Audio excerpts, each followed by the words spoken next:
여러분 안녕하십니까?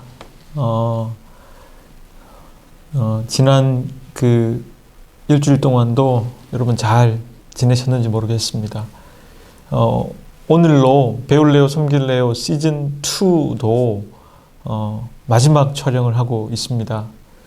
이제 총 8번 계획했는데 8번을 다 마무리하게 되는 촬영을 하고 있고요. 마가복음 이제 3장까지 오늘로써 이제 마무리되게 되겠습니다.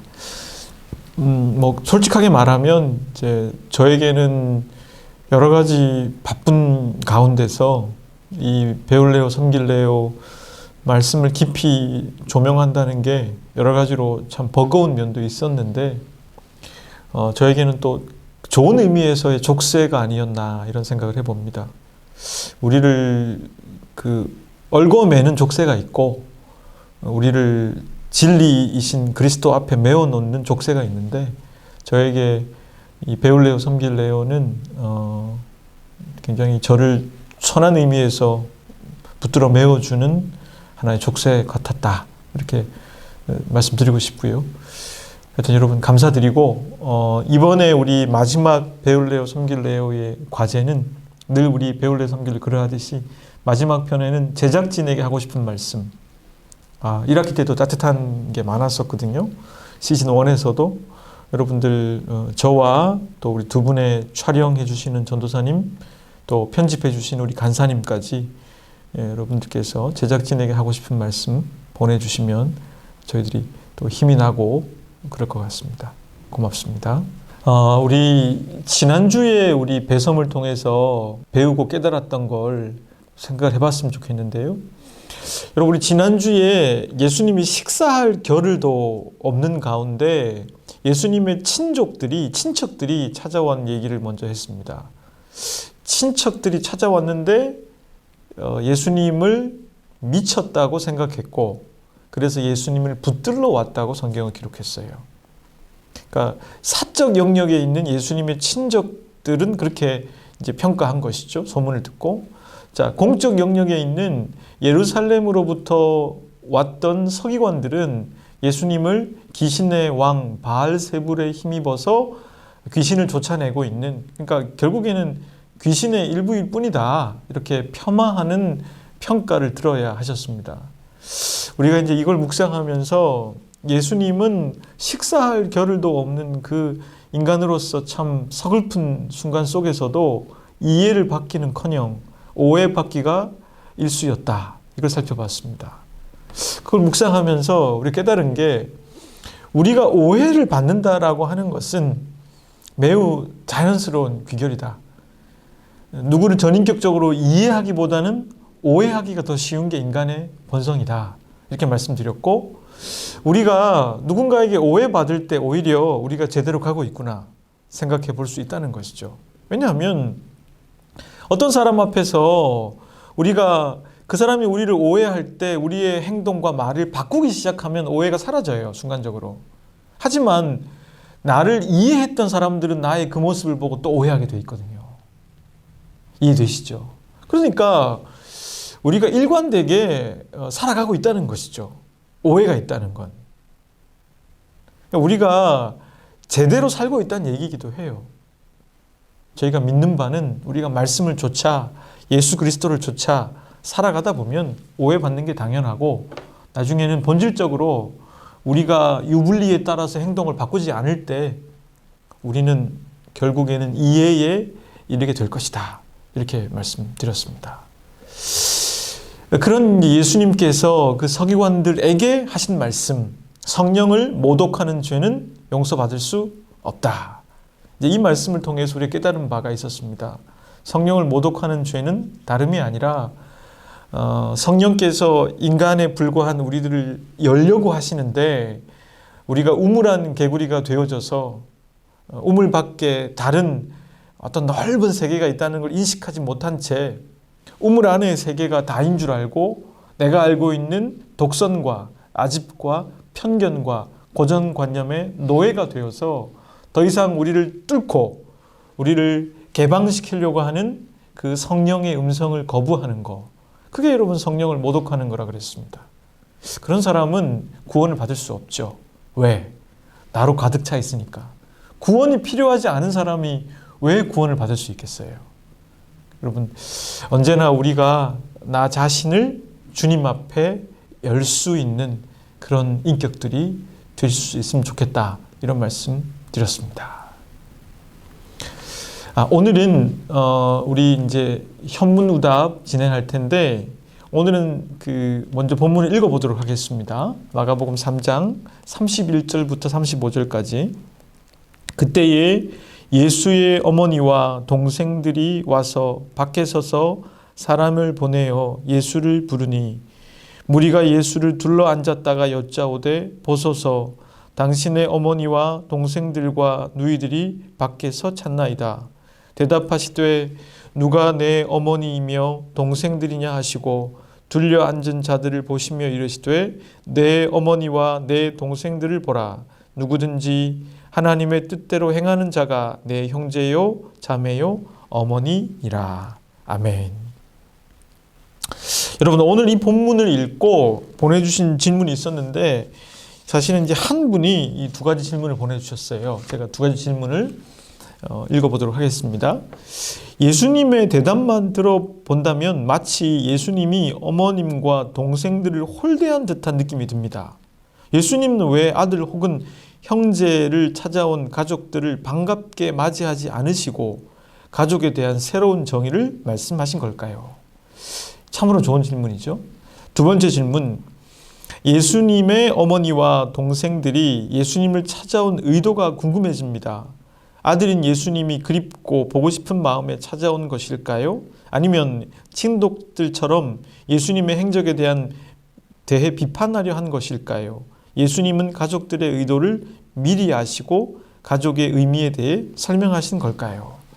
좋은 질문이죠, 그렇죠? 아주 좋은 질문 보내주셔서 고맙습니다.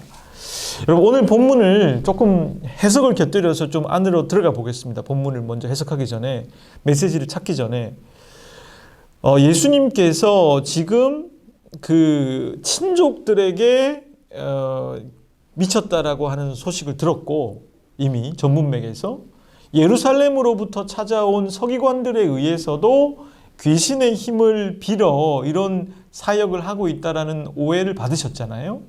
자, 그런 문맥에서 예수님의 육신의 가족들, 그러니까 친척들보다는 더 가까운 거죠. 그러니까 예수님을 정말 어릴 때 그 공생애가 시작되기 전에 약 30년 동안을 함께 지켜봤을, 예수님이 첫째니까 성경을 보면은 마리아가 처음 낳은 게 예수님이시잖아요. 육신으로 보면. 그러니까 첫째잖아요. 예수님의 형제가 4명의 남자 형제가 있었다고 나오는데요. 근데 이제 또 어떤 데는 조금 다르긴 한데, 예수님의 형제가 정확하게 얼마였을지 알 수는 없어요. 일단은 남자 형제 4사람, 또 여동생들이 있었을 거 아니에요. 찾아왔다는 거예요. 근데 아버지가 없어요. 그러니까 이게 많은 신학자들이 이제 이 부분을 유추하기를 아버지가 일찍 죽었을 거라고 생각하고 있어요. 당시에 사회 속에서 예수님의 나이가 이때가 지금 30이 넘으셨잖아요. 그러면 호적하러 왔을 때, 아이를 낳고 했을 때가 10대 후반이라고 해도, 아무리 빨라도, 그렇죠? 가임이 가능한 나이에. 그렇다고 하더라도 아버지가 일찍 죽었을 가능성도 높고, 또 당시의 평균 수명으로 볼 때 그쯤 되면은 없었을 가능성도 매우 높지요. 그렇기 때문에 아버지가 없었다는 추론이 가능해져요. 여러분, 생각해 보십시오. 아버지는 없었고, 가장이. 그럼 예수님이 30년 동안 살아가면서 몫으로 살 수밖에 없었을 거예요. 배운 게 그거고, 본 게 그거고, 그리고 가장으로서 가족을 부양해야 하는 업은 필요했을 거 아니에요. 그 업이 뭐였다고요? 몫이었다는 거예요. 자, 그런데 어느 날 갑자기 가장 역할을 하는 맏아들이, 그리고 큰형님이, 큰오빠가 갑자기 좀 표현이 그렇습니다만 출가하겠다는 거죠. 출가해서 하나님의 나라를 위해서 공생애를 하겠다는 거예요. 더 이상 그런 어떤 가장으로서의 역할을 안 하겠다는 것이죠. 여러분, 이게 당시의 사회에서 마리아와 또 그의 형제들과 그 자매들에게 얼마나 충격적인 일이고 얼마나 힘든 일이고 얼마나 어려운 일이었을까가 유추가 되죠. 그러니까 그런 전후 문맥과 배경 아래서 예수님의 육신의 친가족들, 친척이 아니라 실제로 같이 자랐던 형제와 자매와 모친이 예수님께 찾아오는 것은 당연한 거예요. 찾아올 수밖에 없었어요. 그럼 찾아온 이유가 뭘까? 이제 우리가 이걸 이해하면 좀 가능해지죠. 첫 번째는 아마 이런 거였을 것 같습니다. 친척들이 와서 미쳤다고 하니까 저 아이가 진짜 미친 게 아닐까, 이런 생각을 했을 수도 있어요. 그리고 예루살렘으로부터 온 바리새인들과 서기관들도 비판하니까 높은 사람들, 배운 사람들, 유력한 사람들조차 예수님이 미쳤다고 하니까 가족들도 의심했을 가능성이 매우 높죠. 이해하지 못했을 가능성이 매우 높습니다. 이게 첫 번째 이유일 테고, 두 번째는 그것이 맞다고 해도 가족인 이상 그 예수님을 불쌍히 여긴 마음이 있었겠죠. 그걸 믿었다면. 어떻게 그럴 수 있을까? 그럼 집에라도 데리고 가야 되는 것이 아닐까? 그럴 수 있잖아요. 그런 마음들. 세 번째는 본인들을 부양해야 할 장남으로서, 큰오빠로서, 큰 형님으로서의 역할을 마다하고 지금 하나님의 나라 운동을 펼친 선지자가 된 예수라고 하는 인간 예수가 좀 섭섭하고 조금은 이해하기 어려워서 찾아갈 수도 있어요. 형제들 중에는 그런 마음 가진 사람 분명히 있었을지 모르겠어요. 형 때문에 고생하고 있는 부분이 있을 테니까요. 그러니까 그런 여러 가지 복합적 요인에 의해서 찾아왔을 가능성이 매우 높지요. 자, 그랬는데 예수님이 그 어머니와 형제와 자매들이 이제 자기들이 왔다고 예수님께 사람을 보냈습니다. 그 말을 들었을 때 예수님이 이렇게 말씀하셨다는 거예요. 누가 내 형제요 자매요 모치느냐, 이렇게 반문하신 뒤에 거기 같이 있는 제자 공동체 또 자식들을 따르는 사람들을 보시면서 이렇게 말씀하셨다는 거예요. 저들이 나의 어머니요 자매요 모친이다.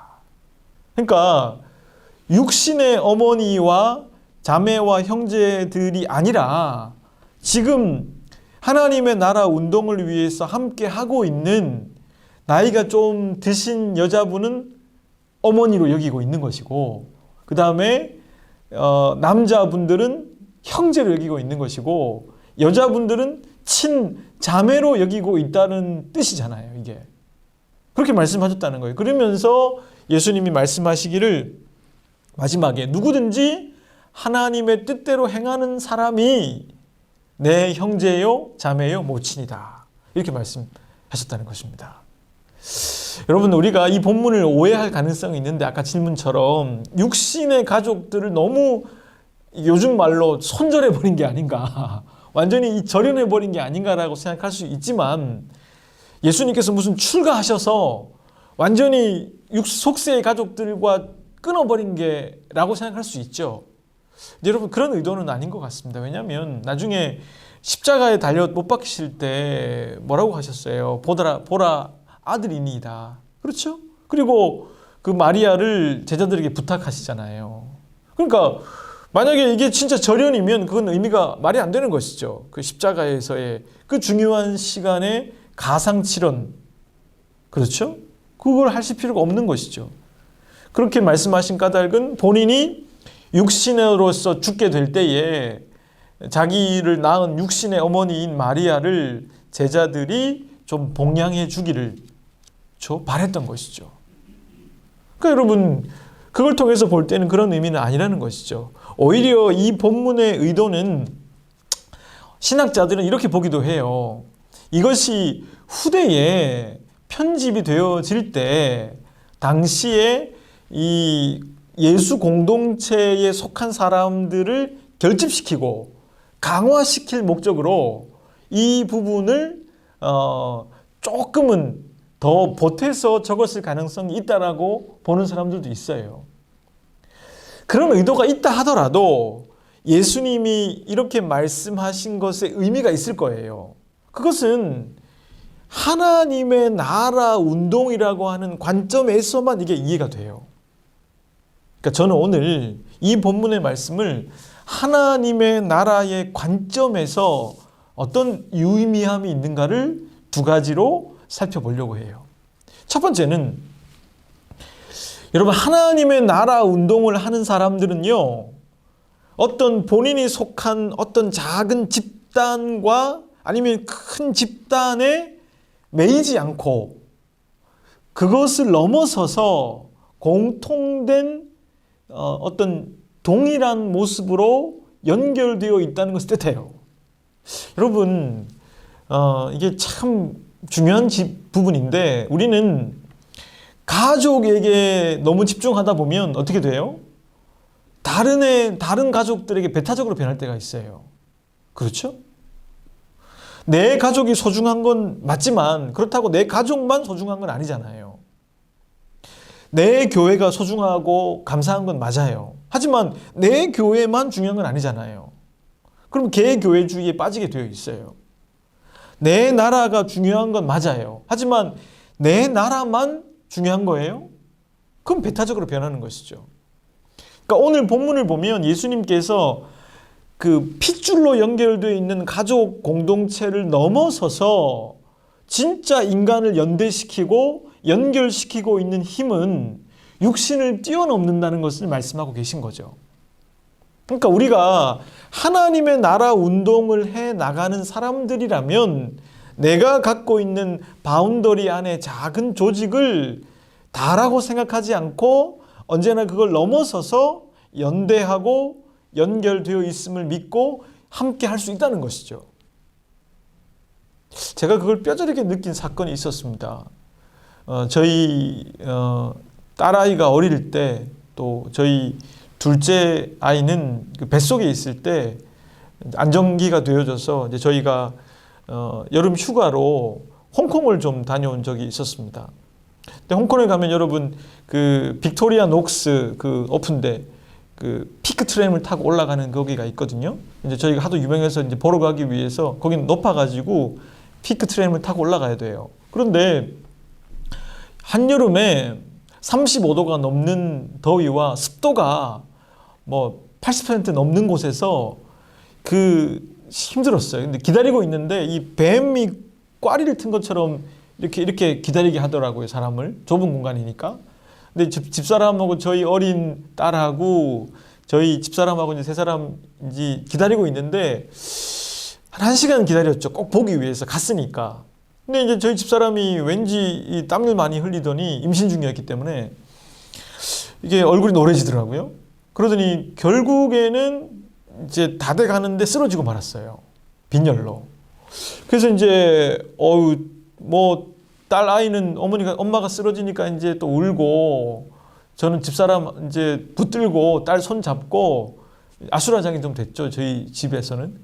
그래서 제가 이제 겨우겨우 집사람 어떻게 해서 이제 시원한 데로 옮겨가고 있는데 그 피크트램의 어떤 여직원이 저희를 봤어요.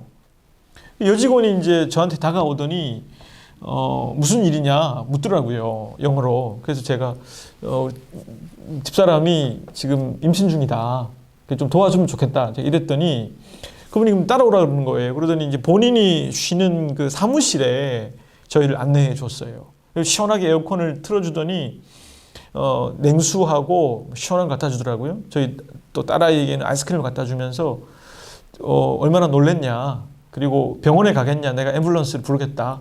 그래서 이제 제가 보니까 이제 조금 진정하면 괜찮을 것 같아서 조금만 기다려달라, 10분만 일단 보자.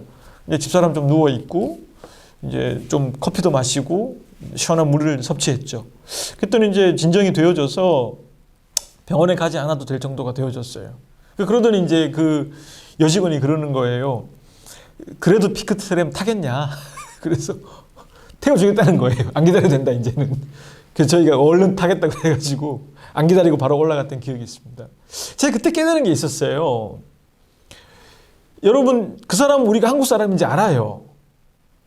그리고 그 사람은 저희를 본 적이 한 번도 없습니다. 저도 그분을 모르고 그분도 저희를 몰라요. 하지만 어떤 가치에서는 서로 통했어요?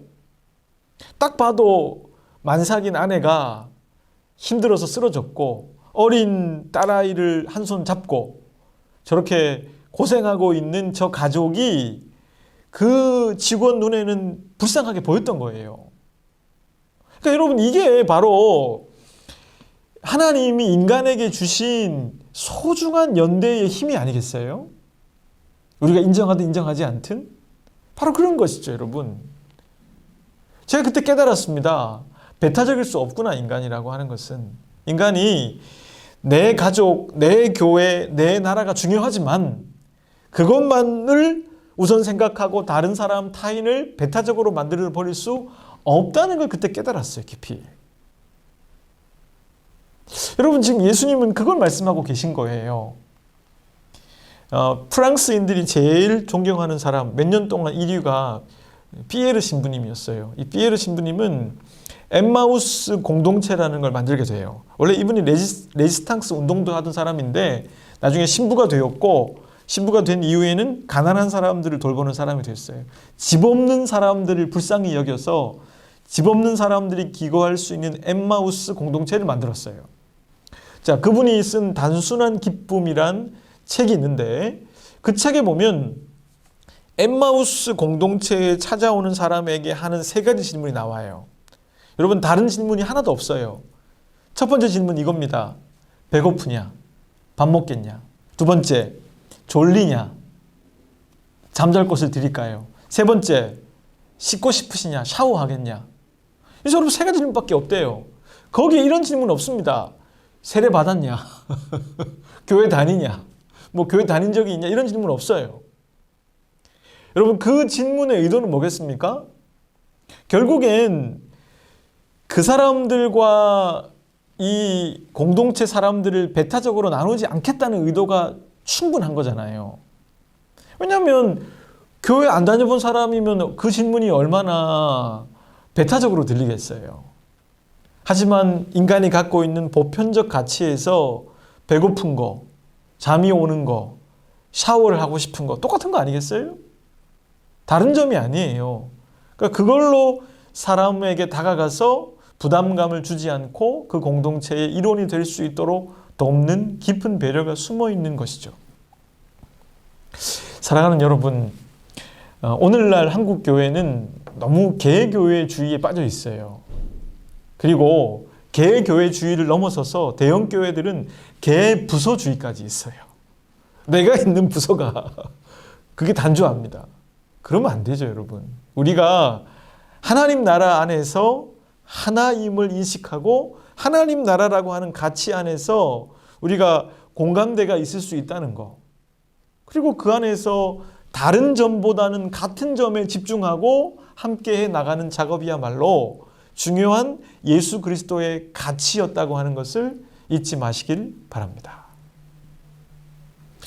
여러분, 이제 두 번째는요, 어떤 메시지가 있을까 생각해 보면, 첫 번째 메시지가 그런 차원이었다면 두 번째 메시지는, 하지만 가장 끈끈하고 가장 연대 중의 연대는 뭐냐? 그건 바로 예수 그리스도의 복음 때문에 하나님께 순종하는 그 사람들이 어떤 무엇보다 끈끈한 하나를, 공동체를 이룰 수 있다는 걸 말씀하고 계세요. 여러분, 누구든지 하나님의 뜻대로 행하는 자가 내 형제요, 자매요, 어머니니라 라고 하는 말씀을 유진 피터스는 메시지 성경에서 이렇게 번역했습니다. 다른 번역에서 순종이 피보다 진하다. 야, 여러분, 진짜 멋있는 번역 아니에요? 순종이 피보다 진하다. 무슨 말입니까? 가장 연대 중의 연대는 하나님의 귀한 말씀 앞에 순종해서 살아가려고 결정하는 사람들의 모임이, 그 가치가 육신의 핏줄보다 더 강하다는 거예요. 그게 엄청난 힘이라는 것이죠, 여러분. 여러분, 오늘날 신학을 비평적으로 하는 사람들에 의해서 이런 질문들이 많이 나와요. 예수님이 교회를 만든 적이 있나? 한국에서는 대표적으로 김형석 연세대 교수님께서 여러 차례 책에 예수님 교회를 만든 적이 없다. 이런 얘기 많이 하세요. 일리가 있고 맞는 얘기죠. 자, 그런데 그건 조금 한편으로 보는 것 같고요. 게르하르트 로핑크라는 사람이 쓴 책 중에 예수는 어떤 공동체를 원했나 이런 책이 있습니다. 이 책을 보면 이 게르하르트 로핑크라고 하는 아주 섬세한 신학자가 신약을 하는 사람인데요. 예수님이 신약 성경을 통해서 어떤 공동체를 원했는가를 조명하는 거죠. 거기에 보면 예수님은 교회를 만들 필요가 없었어요. 왜요? 당시의 사회 속에서는 이스라엘 자체가 교회였거든요. 그러니까 예수님은 교회를 만들 필요도 없었고 우리처럼 교회를 만들 어떤 그런 자원도 없었어요. 왜냐하면 그 당시의 교회는 이스라엘 공동체 그 자체였기 때문이라는 거예요. 일리가 있죠. 그리고 하나님은 이미 이스라엘 공동체 그 자체를 통해서 교회를 어떻게 사랑하시고 이끌어 가시는지를 보여주고 계시니까. 그래서 게르하르트 로핑크는 교회를 이렇게 정의합니다. 제가 한번 그대로 읽어보겠습니다. 인용해서 오늘날 우리가 교회라고 부르는 것으로 말하면 예수에 의해서 모여지고 예수의 죽음을 통해 거룩해진 하나님 백성의 삶을 살 각오가 되어 있는 그런 사람들의 공동체 말고 아무것도 아닙니다. 참으로 유의미한 지적입니다. 결국에는 이 게르하르트 로핑크의 지적은 뭐냐면 교회는 뭐냐? 교회는 이렇게 정의할 수 있다는 거예요. 우선은 예수 그리스도 때문에 모여 있고 예수 그리스도의 죽으심과 부활하심으로 선하게 된 하나님의 백성들이 하나님의 백성으로 살 각오를 하고 모여 있는 공동체가 뭐라는 거예요? 교회라는 거예요. 결국에는 오늘 예수님께서 정의해 주신 바른 공동체가 무엇인지와 일맥상통하잖아요.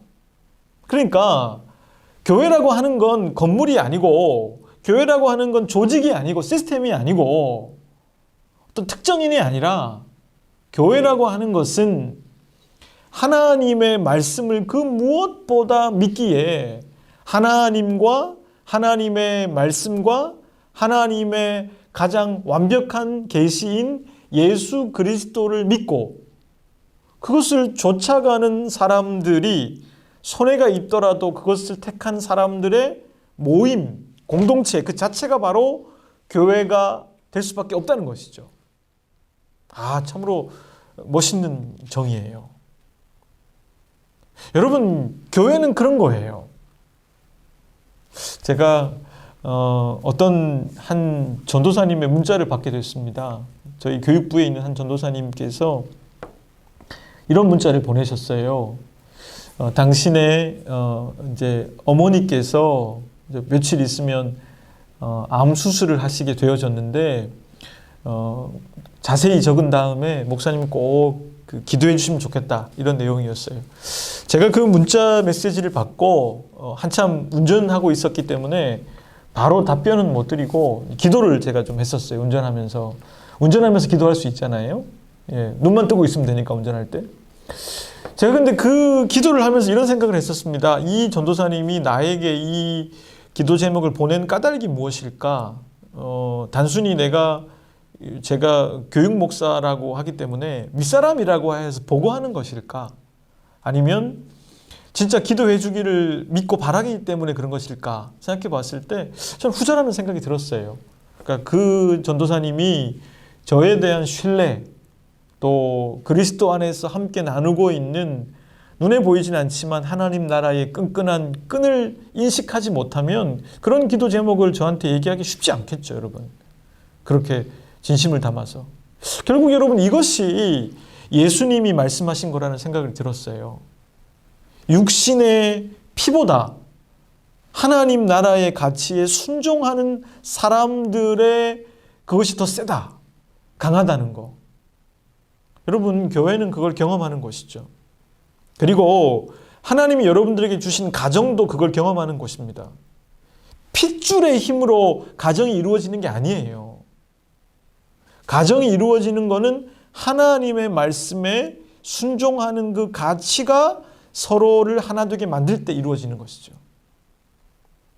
여러분들이 맡고 있는 교회 학교의 반이 뭐 반이라고 하는 인위적 조직 때문에 하나가 되는지 아십니까? 그렇지 않다는 것이죠. 하나님의 말씀에 순종하겠다라고 하는 그 가치 안에서 하나가 되어지는 것이죠.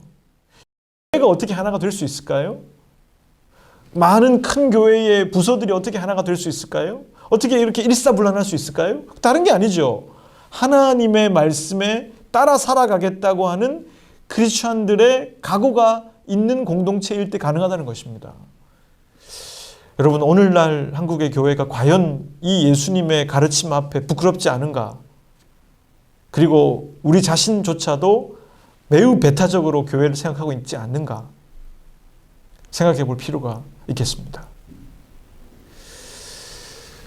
여러분, 이제 배섬을 시즌2를 마칠 시간이 되어졌는데요. 이 시즌1에서 11번의 설교, 특별판까지 해서 11번의 강의, 그리고 시즌2에서 8번의 강의를 통해서 마가복음 3장까지 우리가 마치게 되었습니다. 부족한 제 말씀이었는데 또 귀히 들어주신 모든 우리 교회학교 선생님들, 부모님들, 또 알게 모르게 또 이걸 들어주셨던 모든 분들께 감사드리고요. 특별히 우리 전도사님 세 분께서 정말 애써주셨는데 이분들이 그냥 하신 게 아니라 정말 이분들이 말씀을 들으시는 것 같았어요. 촬영하시면서 메모하시면서 적으시는 모습을 보면서 제가 참 감동받았고, 또 우리 1편은 좀 어색했거든요. 제가 다시 1편을 보면 좀 어색해요. 확실히. 그런데 지금은 안 어색하더라고요. 그러니까 우리 김지실 간사님께서 1편부터 지금 마지막까지 편집을 다 해주셨는데, 김지실 간사님도 1편 때 편집 배우셔서 시작하신 게 지금까지 이르게 됐는데, 하여튼 모든 분들 감사드리고, 또 우리 많이 성원해 주신 우리 교육지원부 분들에게도 깊은 감사를 드리겠습니다. 함께 기도하겠습니다.